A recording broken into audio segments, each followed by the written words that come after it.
ठीक है, तो आज हम पढ़ने जा रहे हैं द्विघाती समीकरण।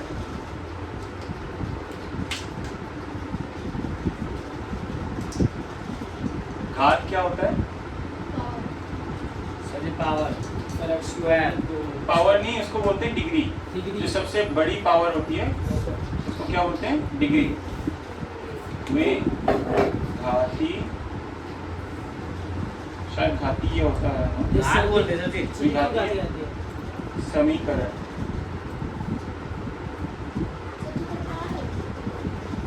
ठीक है, समीकरण मतलब इक्वेशन, द्विघाती मतलब क्वाड्रेटिक। ठीक है, चौथा नहीं पुराने वाले द्विघातीय समीकरण। ठीक है, तो जैसे कि अगर मैं बात करूं इसकी 2x²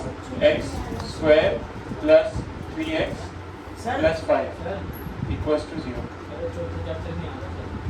कोई बात नहीं, सिलेबस में तो है,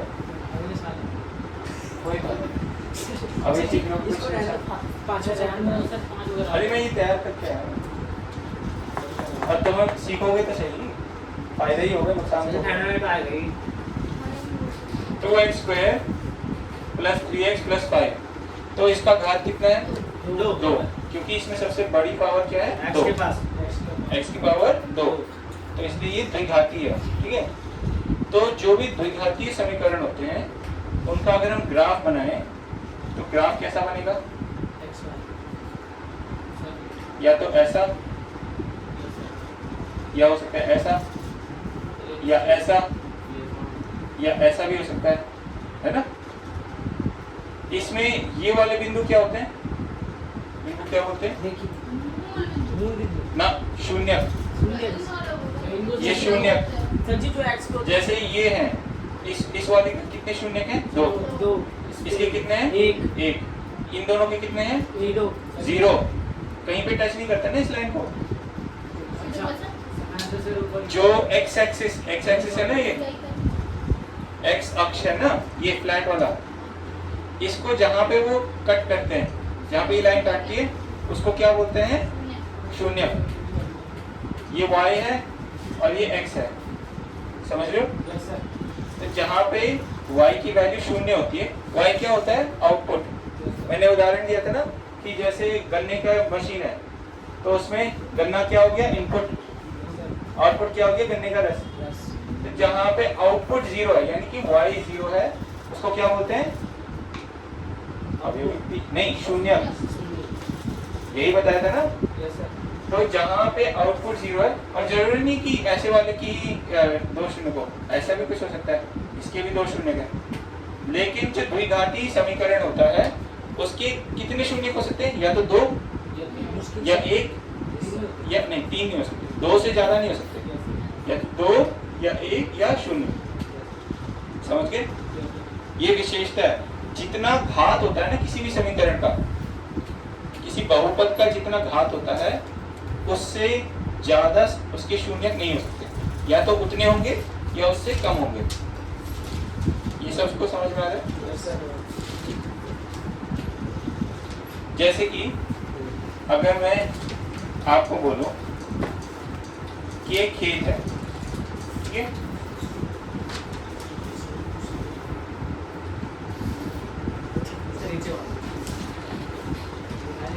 इसकी लंबाई हमें नहीं पता, तो हमने इसे x कह दिया, और जितनी इसकी लंबाई है उससे दुगनी 2x + 1 इसकी चौड़ाई है, तो इसका एरिया कितना होगा?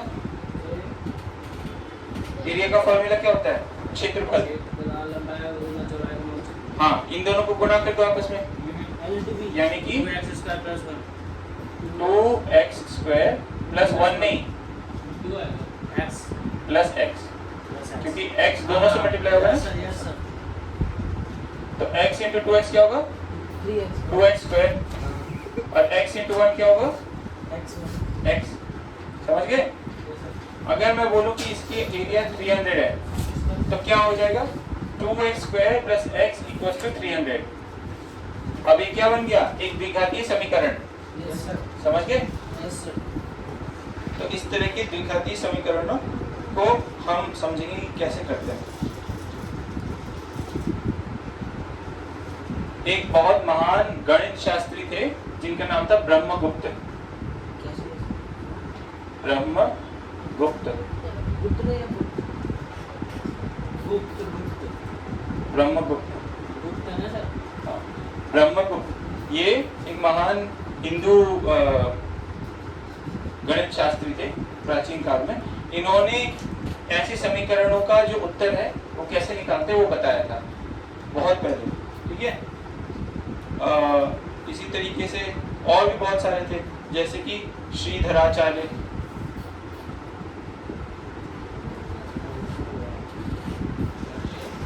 है ना। इन्होंने भी इस गणित को और विकसित किया था, है ना। तो आप उस देश से हो जिस देश के बहुत सारे महान गणित शास्त्रियों ने इस विज्ञान को, इस स्टडी को और आगे बढ़ाया, ठीक है। तो आज हम उसी के बारे में पढ़ेंगे कि उन्होंने क्या क्या चीजें बताई हमें। तो सबसे पहले शुरू करते हैं standard form of quadratic equation. Standard form मतलब जो सामान्य रूप होता है। कोई भी चीज के अलग अलग रूप हो सकते हैं। Yes sir. जैसे भगवान कितने सारे रूप लेते हैं। विष्णु भगवान के अवतार है ना, यस सर। है ना। एक में कूर्म, एक में मत्स्य मछली के रूप में, कभी श्री राम मतलब इंसान के रूप में, कभी कछुए के रूप में। तो इसी तरीके से जो छतरी होती है वो उसका एक रूप होता है जब वो बंद होती है, दूसरे रूप में जब खुली है। इसी तरीके से एक क्वाड्रेटिक इक्वेशन भी यानी एक द्विघातीय समीकरण भी अलग अलग रूप में लिखा जा सकता है, लेकिन उसका एक रूप होता है जिसको बोलते हैं कि जनरल फॉर्म। जैसे ऐसा कहा जाता है कि जो महाभारत थी उसमें अर्जुन ने भगवान कृष्ण से बोला था कि मुझे अपना दिव्य रूप दिखाओ। तो उन्होंने कहा था कि जो रूप तुम मुझे अभी जैसे देखते हो वो मेरा असली रूप नहीं है, मेरे दिव्य रूप को देखने के लिए तुम्हें दिव्य दृष्टि की जरूरत है। तो यहाँ पे हम एक जनरल फॉर्म की बात करेंगे जो कि बेस्ट फॉर्म है। जैसे वो भगवान कृष्ण का दिव्य रूप था ना, ऐसे ये जनरल फॉर्म है, बेस्ट फॉर्म, ठीक है। इसको बोलते हैं ax² plus bx plus c equals to 0। ये क्या है? जनरल फॉर्म, मतलब सामान्य रूप, है ना।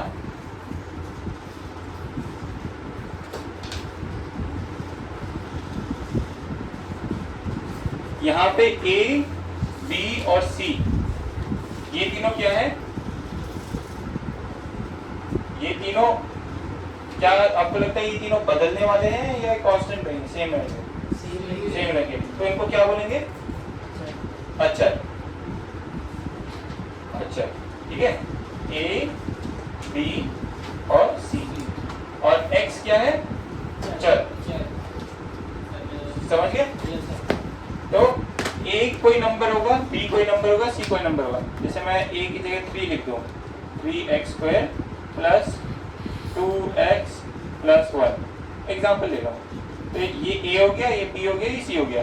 ये तीनों फिक्स्ड है, ये तीनों क्या है? अचर है, है ना। लेकिन x की वैल्यू बदल सकती है, तो वो क्या है? चर है, ठीक है। तो ये जनरल फॉर्म हर चीज इसके रूप में लिखी जा सकती है, हर द्विघातीय समीकरण ऐसे लिखा जा सकता है, ठीक है। इसके दूसरे फॉर्म्स भी होंगे, वो भी मैं आपको बताऊंगा, बाकी जो और रूप है, ठीक है। अब 3, 2 और 1 क्या है? गुणांक है, जिसको इंग्लिश में बोलते हैं कोएफिशिएंट।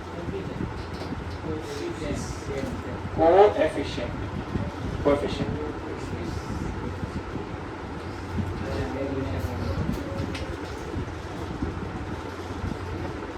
ठीक है, गुणांक। तो अगर मैं बोलूं कि इस इक्वेशन में, इस समीकरण में x का गुणांक क्या है तो क्या होगा ना? वो x² का है। x का क्या है? 2। इसमें x⁻0 का क्या है? 1, क्योंकि जहाँ पे x नहीं है तो उसकी पावर कितनी होगी? 0। समझ रहे हो? जहाँ कोई चीज नहीं है तो वहाँ पे उस चीज की पावर 0 होगी। यहाँ पे वो है, उसमें कोई पावर लिखी नहीं, तो इसकी पावर क्या है? 1। और बाकियों में तो पावर लिखी ही होती है ना, x² वगैरह, ठीक है।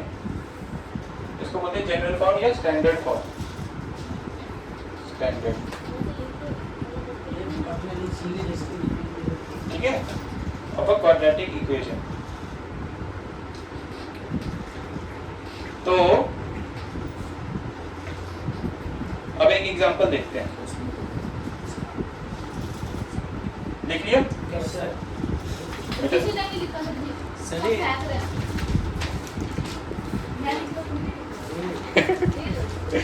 बहुत तेज हो रहा है। एक फंसा सबको फंसाएंगे ना तो मैंने बोला था लिखने दिमाग वही याद है 2 घंटे बाद दिमाग में याद नहीं रहेगा, इसलिए लिख लो।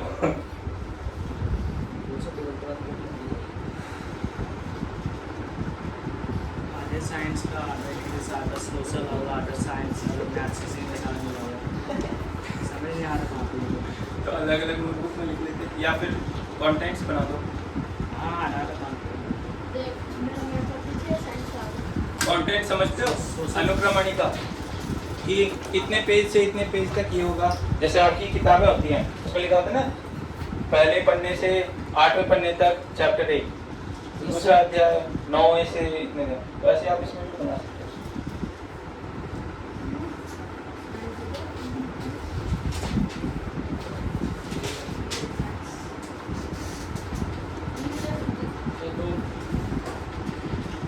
हो गया हो गया गूगल खोल के देखिए, एक तो यूट्यूब चैनल सब्सक्राइब कर दिए बस पास ही तो।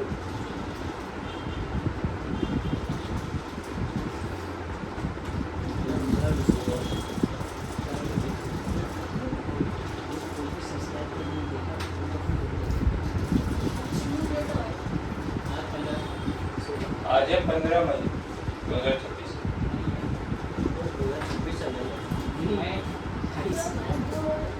विक्रम संवत के अनुसार तो 2080 है कुछ। संस्कृति में चल रहा है सर, 80 चल रहा है।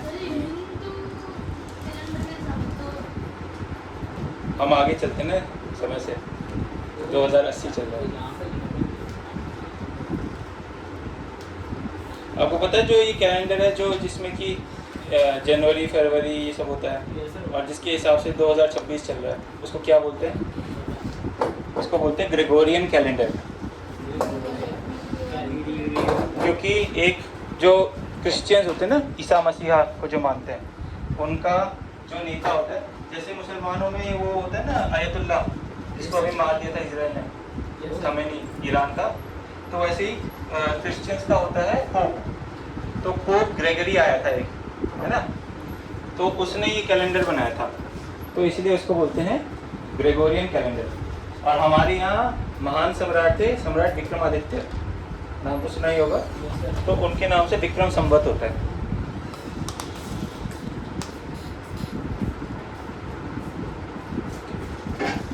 लिख लिया ना सबने?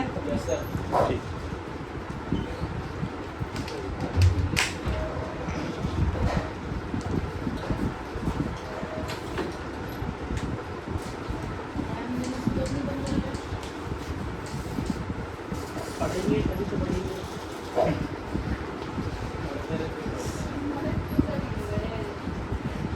अच्छा अब सुनो, मान लो विष्णु और रोकेश दोनों के पास मिला के 45 कंचे हैं,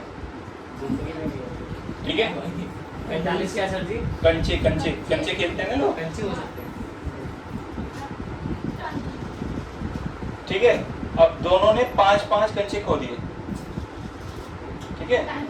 फिर उसके बाद जितने कंचे बचे उन दोनों को अगर गुणा कर दो तो कितना आ जाएगा? 124। 124। मान लो तुम्हारे पास जो कंचे हैं उसको x बोल लेते हैं, तुम्हारे पास जो है उसको y बोल लेते हैं, ठीक है? तो तुम्हारे पास स्टार्टिंग में मिला के यानी x प्लस वाई कितना था? 124 सॉरी 45 थे, ठीक है? अब दोनों ने 5-5 कंचे खोए, यानी कि x से भी 5 कम हो गए तो x माइनस 5, y से भी 5 कम हो गए y माइनस 5। इन दोनों को मल्टीप्लाई करोगे तो क्या आएगा? 35। 124 जी कैसे 124 आएगा। ये क्वेश्चन में दे रखा है, सवाल ही यही है। समझ गए? ये पूरा कंफ्यूजन है। समझ आ रहा है? मान लो तुम्हारे पास 20 कंचे हैं तो तुम्हारे पास 25 होंगे, मिला के कितने हैं? 45। ये तो हो गया x प्लस वाई इक्वल 45। अब तुम्हारे अगर 25 थे तो 5 कम होकर कितने हो गए? 20। तुम्हारे पास 20 थे तो 5 कम हो गए 15। अब 15 गुणा 20 जो होता है ना 300, तो 300 कंचे हुए। लेकिन यहाँ पे क्या है, इन दोनों को मल्टीप्लाई करोगे तो क्या आएगा? 124। ये बता रखा है। अब निकालना है कि लोकेश के पास कितने कंचे थे और विष्णु के पास कितने कंचे थे। कैसे करोगे? पहला वाला क्वेश्चन है तो मैं आपको बताऊंगा कैसे करना है, ध्यान से देखना, फिर बाकी क्वेश्चन आपको भी सॉल्व करने पड़ेंगे। ठीक है? तो पहली इक्वेशन है, पहला समीकरण है x प्लस वाई इक्वल 45। ठीक है? अब हमने क्या करना है? Substitution method. याद आ रहा है कुछ? Yes sir. Substitution yes sir. मतलब एक वेरिएबल को कैसे हटाना है, दूसरे के फॉर्म में लिखना है। Yes sir. जी हटाना। ठीक है? तो हमने क्या करना है, y को x के रूप में लिखना है। अभी यहाँ पे क्या है, y और x दोनों है। अब हम क्या करेंगे, हमें सिर्फ y चाहिए, तो x को प्लस x को कैसे हटाएंगे? माइनस x करके। तो इधर भी माइनस x किया, इधर भी माइनस x किया, तो ये प्लस x और माइनस x कट जाएंगे। बचेगा क्या? y equals to 45 minus x। Yes sir. ठीक है? इसको हम बोलते हैं इक्वेशन 1। अब ये है दूसरी। अब दूसरी के अंदर पहली इक्वेशन को डाल देता है। Yes sir. यानी कि 1 इनसाइड 2। ये मैं हिंदू न्यूमरल्स इसलिए यूज कर रहा हूँ ताकि आप कंफ्यूज ना हो। यहाँ पे रोमन न्यूमरल, यहाँ पे वो वाले न्यूमरल। सर जी वो अपना वो हिंदी लिखो ना सर जी, वो 1 2 लिखो। आप सर जी वो लिख लो ना, हमने कभी नहीं पढ़े ऐसे। हाँ आ जाओ, ऐसे सर जी बेकार है। कोई नहीं, समझ लो ये 1 है, ये 2 है। ठीक है? Yes sir. तो इसको इसके अंदर सब्स्टिट्यूट करना है। प्लस मतलब जहाँ पे y होगा, y की जगह क्या लिख देंगे? Yes sir. 45 minus x। यही लिखा है कि एक को 2 के अंदर डाला, तो 45 माइनस x को y की जगह लिख दिया। यस सर समझ गया। तो x माइनस 5, ठीक है, और y की जगह क्या लिखेंगे? 45 माइनस x और फिर y माइनस 5 इक्वल्स टू 124। बराबर? यहाँ तक सब लोग साथ हैं? यस सर साथ में है। नहीं, हमने क्या किया? सब्स्टिट्यूशन मेथड लगाया। सब्स्टिट्यूशन में क्या करते हैं, एक वेरिएबल को दूसरे वेरिएबल के रूप में लिखते हैं। तो हमें पता है x प्लस वाई 45 है। अब हमें y को x के फॉर्म में लिखना है। मतलब हमें बोलना है कि विष्णु के पास रुकेश से कितने ज्यादा या कितने कम मार्बल्स हैं, बच्चे हैं। तो क्या करा, इस तरफ सिर्फ y बचना चाहिए, तो हमने प्लस x था तो माइनस x कर दिया, इधर माइनस x किया तो इधर ही करा। इसे आप इस तरीके भी सोच सकते हो कि यहाँ पे प्लस x था, इसको इधर ले आया तो माइनस x हो गया। तो y इक्वल्स 45 माइनस x। ये बन गया हमारी पहली इक्वेशन। दूसरा समीकरण ये है। अब पहले समीकरण को दूसरे समीकरण के अंदर डाल दिया, ये यही बताना है, पहले को दूसरे के अंदर। तो x माइनस 5 तो वैसे ही लिख दिया, y की जगह क्या लिखा?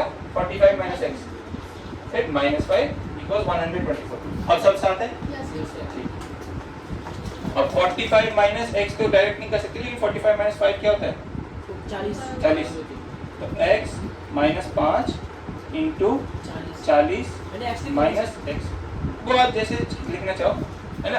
आपके पास 50 रुपए, आपको 60 रुपए देने, आप पहले 50 रुपए दो, फिर 10 रुपए दो, या पहले 10 रुपए दो, फिर 50 रुपए दो। तो एडिशन जो है कॉम्यूटेटिव होता है। ठीक है? तो इक्वल्स टू, इसको हम ऐसे भी लिख सकते हैं, माइनस x प्लस 40, सेम चीज है। ठीक है? Equals to 124। यहाँ तक सब साथ हैं? Yes sir. अब सी मेथड से कौन मल्टीप्लाई करना चाहेगा इसको? सी मेथड बताया था ना, ऐसे करके सी बनाना होता है। ये समझ गया। बोल गए? इतने एग्जाम्पल कर सर रहे जी हैं, शॉर्ट नहीं हो कोई सर। मैं दिखाता हूँ। ये ऊपर वाले लिख लो पहले तो। हो गया। लिख लिया सर? हो सर। ठीक है, तो फटाफट। सी मेथड में आपको पता नहीं कितने दसों बार करा चुके हैं, दर्जनों बार। करार में बच्चे पढ़ेंगे जटिल नहीं है, बहुत आसान सा है। याद है रख दो। क्या है, कर लोगे? जी बिल्कुल। ये क्वेश्चन किया ना चलिए कर लो ना। x माइनस 5 तो क्वेश्चन आंसर जी हाँ, ये x माइनस 5 इंटू 40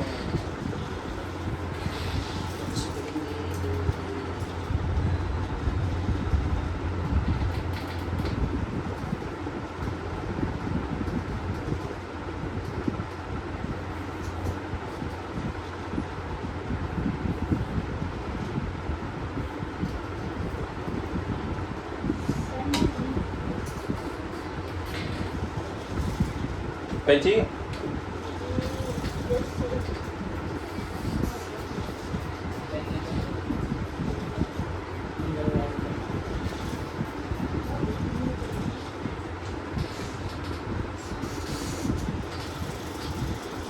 एक ही के साथ छोड़नी है। जल्दी लिखो फिर।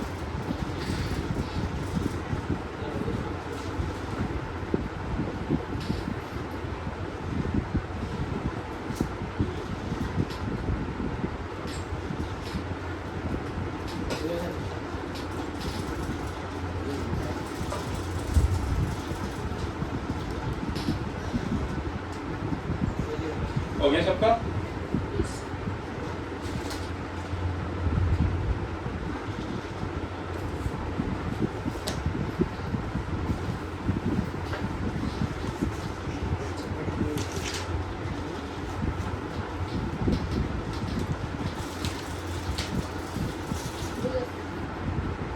सबका हो गया ना?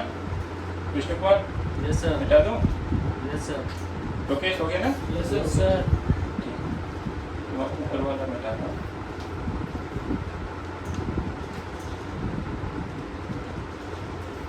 x आगे सर जी मल्टीप्लाई करना। आ गया? आ जाओ करो। मैंने कॉपी में करा। कोई नहीं, जरा भी करो। कंटिन्यू। प्लस भी करना पड़ता है क्या? हाँ, शॉर्ट फॉर्म में ये मेरे समझ में नहीं सी मेथड से करना।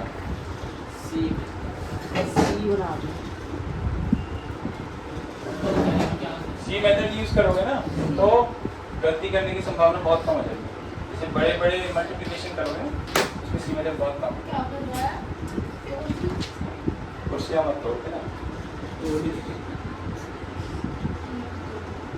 माइनस है। सिर्फ पीछे आके बैठ जाओ। हाँ, क्यों? साफ ही नहीं हाँ, ये माइनस होता है। जहाँ जहाँ पे भी माइनस होता है वहाँ पे माइनस साइन लगाना चाहिए। शॉर्ट फॉर्म में नहीं कर लेंगे। x को दो अगर उससे मल्टीप्लाई कर देंगे। शॉर्ट फॉर्म में पेमेंट गलतियाँ ज़्यादा हो जाती हैं। माइनस 200।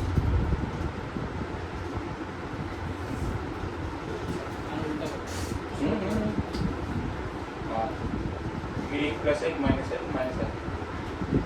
बहुत अच्छे। अब जोड़ो 40x है। ऐसा कोई और है जो कि x वाले टर्म हो? 5x। 40x + 5x क्या आएगा? 45x का 200 हाँ, मल्टीप्लिकेशन करना प्लस प्लस करना। करना। 45x 45x x स्क्वायर नहीं। हाँ सर जी मेरे को मल्टीप्लाई करना। हाँ, मल्टीप्लाई। हाँ, माइनस माइनस मल्टीप्लाई करने में सिंपली नीचे लिख रहे हैं। बाकी सब वैसे को वैसे नीचे आ जाएगा। -200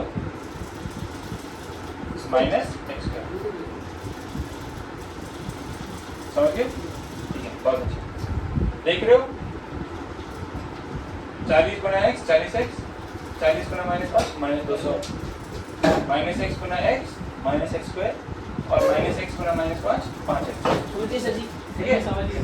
40x और 5x, 40x और 5, 40x और 5x 45x, -x स्क्वायर वैसे का वैसे, -200 वैसे का वैसे। तो अब हम इसको कैसे लिखेंगे?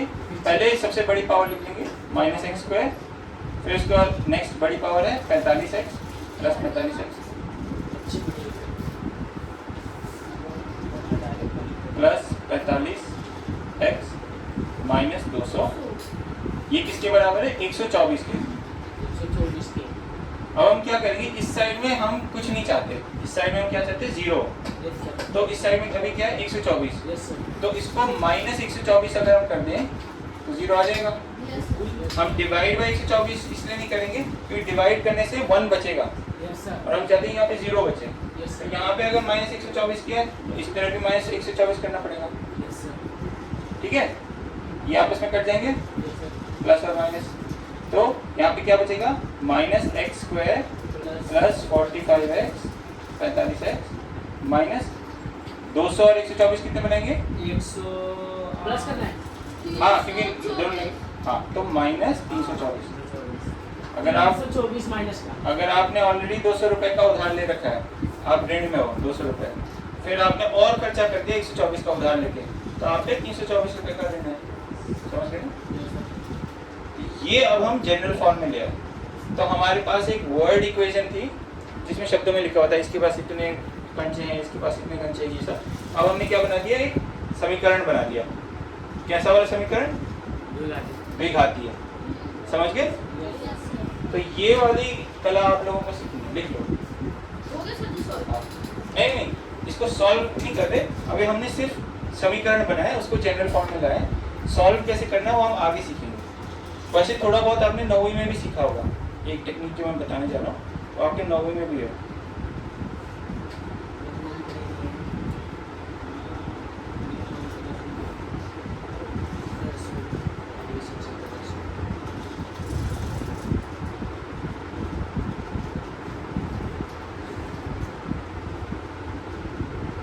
जब लिख लो तब बताओ।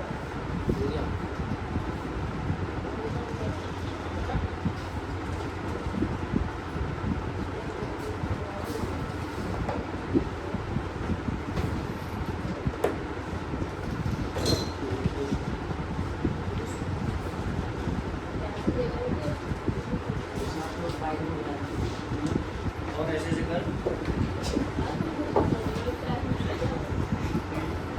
क्या बात है बोलिए? अरे कुर्सी।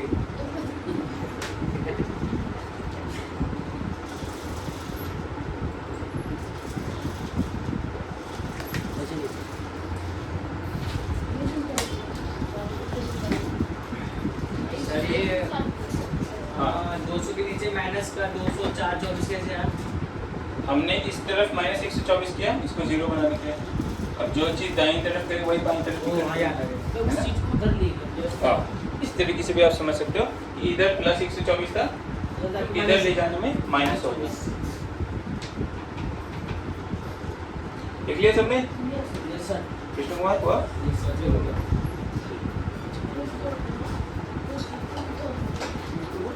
अब इधर एक बहुपद को देखते हैं। बहुपद है। हाँ, एक ऐसा समीकरण देखते हैं जो कि विघातीय है। ठीक है, मान लो ऐसा है 2x स्क्वायर माइनस 3x, अलग करना है आपको। यस सर, मैं भी सही सर जी मैं अलग। मैं आगे पीछे कर दूंगा। चेंज बिल्कुल कर लो, फिर पीछे जाने के लिए एक बार पीछे आगे बैठने में क्या दिक्कत है?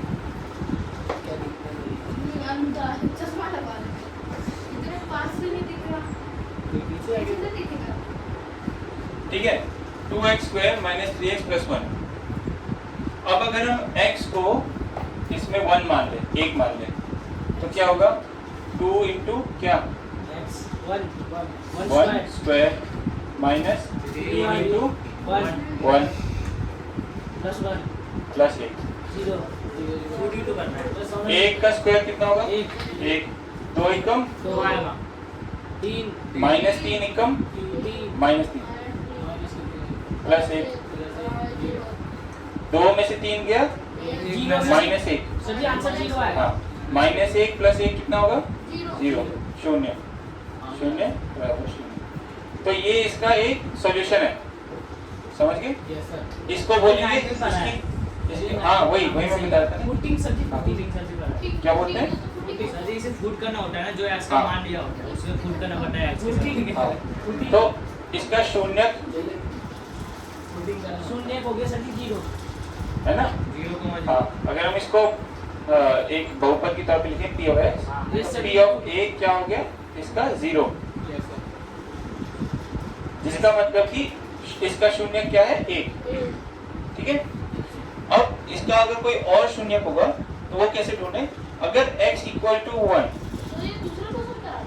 हाँ ये कोई दूसरा क्वेश्चन, वो वाले को सॉल्व नहीं किया, उस वाले को सिर्फ यहाँ तक ले गए कि आपको पता हो कि जो आपको शब्द दिए गए हैं, अगर एक वाक्य दिया गया है कि ये ऐसा है वैसे, तो उससे आप कैसे एक समीकरण बनाओगे, ठीक है। चैप्टर से ये अरे क्वेश्चन सूरज भाई हाँ हाँ सभी से चैप्टर के जो तरह से कैटेगरी मान लीजिए कि यस मतलब पेंसिल होता है।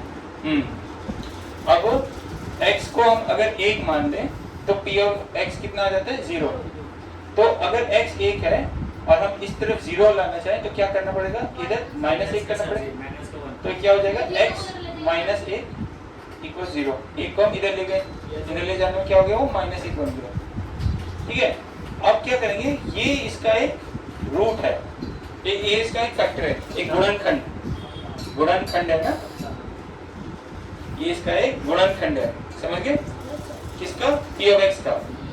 तो अब हमें अगर दूसरा ढूंढना है, इसका दूसरा शून्य, तो क्या करेंगे, भाग देंगे, डिवाइड करेंगे। डिवाइडेड हाँ, डिवीजन आपको आता है, एक पॉलिनोमियल को दूसरे से कैसे करना यस है, सर सभी आता है। है ना, किसको और किसको आता है, सूरज को मेरे को क्या आता है? ठीक है। तो डिवाइड करो, इसको इससे डिवाइड करो, मैं करूं कोई नहीं, नेक्स्ट तुम्हें मौका मिलेगा। पूरा को ना नहीं, वो ऐसे डिवीजन करना है, डिवीजन, सच्ची x को नहीं सूरज पे डिवाइड वाला सिंबल बना कैसे बनाते हैं भाग देना, देखो इस तरीके से, सर जी मैं जाऊं अच्छा सच्ची समझ यहाँ गया पे 2x स्क्वायर सर जी माइनस 3x, यहाँ पे x स्क्वायर, सच्ची मैं ये चीज आती है। नहीं इसी में बता सर। हम्म, मैं जाऊं बस सबर करते हैं प्लस होगा बस ठीक है। अब ऐसे बनाते हैं, अरे जैसे नॉर्मल डिवीजन में होता है, जब तुम नॉर्मली कोई नंबर को डिवाइड करते हो, मान लो 127 है, उसको मुझे 3 से डिवाइड करना है, कैसे करते हो, ऐसे बनाते हो, करूं मैं 3 चौको 12 माइनस 0 7 6 है ना, 3 दूनी 6, ये तो आते थे। भूलिए कैसे हाँ तो यही सेम चीज करनी है यहाँ पे, भूलिए सूरज एक रिमाइंडर, ठीक है। तो x को किससे मल्टीप्लाई करोगे, गुणा करोगे, तो x स्क्वायर आ जाए, 2x, तो लिखो 2x यहाँ पे, काट दे इसको यही करते ऐसे ही, जैसे 3 को 4 से करते हो 4 लिखते हो ना यहाँ पे, नीचे लिख अब x को 2x से मल्टीप्लाई किया क्या आएगा, 3x हाँ मल्टीप्लिकेशन, गुणा करना, मल्टीप्लाई 1 x को 2x से गुणा कर दो, 2x स्क्वायर 2x स्क्वायर, तो लिखो 2x स्क्वायर, कट जाएगा दोनों हाँ। और -1 को 2x से मल्टीप्लाई करोगे क्या आएगा, नहीं -1 है ना, सिर्फ x थोड़ी है, x -1 है, हाँ तो -1 को 2x से मल्टीप्लाई करोगे 3x ना, माइनस का -2x, तो यहाँ पे लिखो -2x, इस साइड में, इस साइड, हाँ -2x। अब इस पूरे पे ब्रैकेट लगाओ और फिर माइनस कर दो, यही करते हो ना, जैसे 3 चौको 12, इसको इससे मल्टीप्लाई किया 12 लिखा, हाँ ये इससे कट जाएगा, और ये माइनस हो जाएगा हाँ। एक आ जाएगा अच्छा -3x minus -2x, minus plus minus into minus क्या हो जाता है, प्लस, तो ना -3 में से 2 प्लस कर दो, तुम पे 3 रुपए का उधार है, तुमने 2 रुपए चुका दिए, -1 1 रुपए का उधार, हाँ ना, नहीं माइनस तुम पे 3 रुपए का उधार है, तुमने 2 रुपए ही चुकाए हैं, तो 1 रुपया भी तुम पे उधार है, -1x, ठीक है, ये लाइन बना जाए, ठीक है। अब ये +1 नीचे आ जाएगा, जैसे यहाँ पे 7 नीचे आया था, सबको दिख रहा है, यस सर हाँ, तो -1x +1, अब x को किससे मल्टीप्लाई करोगे कि -1x आए, x को किससे मल्टीप्लाई करोगे कि -1x आए, सर जी x से और किससे ना -1 से सर -1 से, तो यहाँ पे -1 लिखो, अब x इंटू -1 कितना होगा,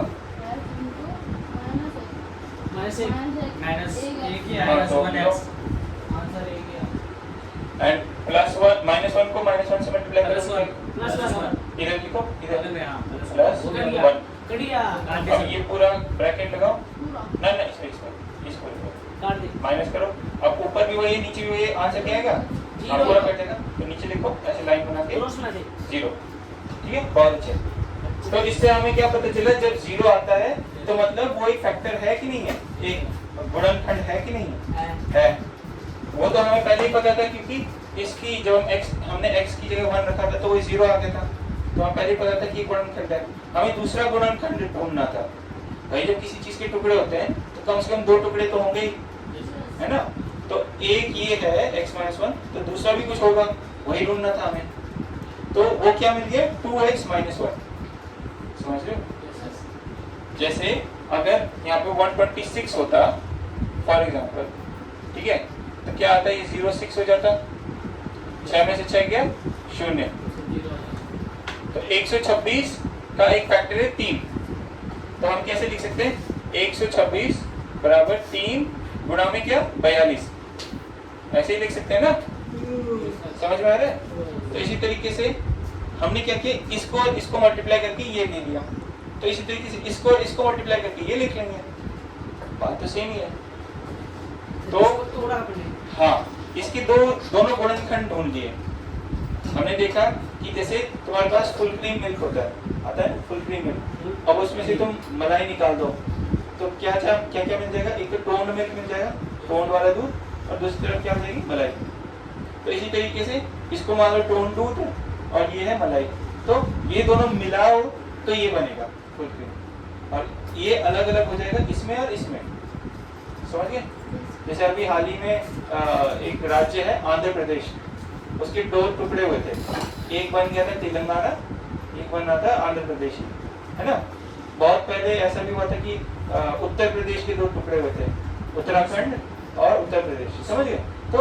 तो क्या हुआ कि x-1 और 2x-1 ये दोनों किसके टुकड़े हैं, इसके, इन दोनों के खंड है, गुणनखंड। समझ गए?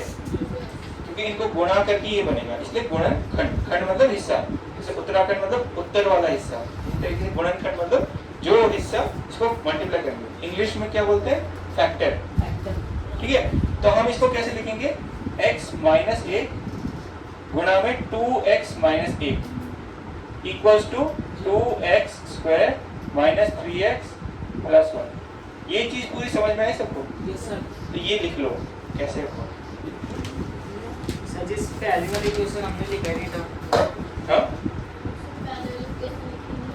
वन टाइम की फुट कर देना। आपने डिवाइड करने से पहले इसका वो पहला वाला क्वेश्चन निकाला था, वो हमने नहीं लिखा। अच्छा कोई नहीं, या हमने जहाँ पे x है ना उसकी जगह 1 रख दो, 1 लिख के फिर उसे सॉल्व करेंगे। हाँ, तो पूरा आंसर ये पूरा 0 हो जाना चाहिए, क्योंकि 1 का स्क्वायर 1 होता है, 2 एकम 2, -3 गुणा 1 -3, और 1 तो 1 ही है, तो 2 - 3 - 1 एक ही है ना सर जी? हाँ एक ही है। हाँ 1, x = 1 लिखा हुआ है ना यहाँ पे, x = 1। अगर आपको डाउट हो तो वीडियो में भी आपको अगर नोट्स बनाने हैं तो देख सकते हो। सर जी बिल्कुल सही है। लेकिन ये मैं आपको बता रहा हूँ कि x को 1 ले लिया, 2x स्क्वायर यानी 2 एकम 2 -3 × 1 यानी कि 2 - 3, है ना। 2 - 3 कितना होता है, -1, सर जी -1 + 1 0 0। हाँ।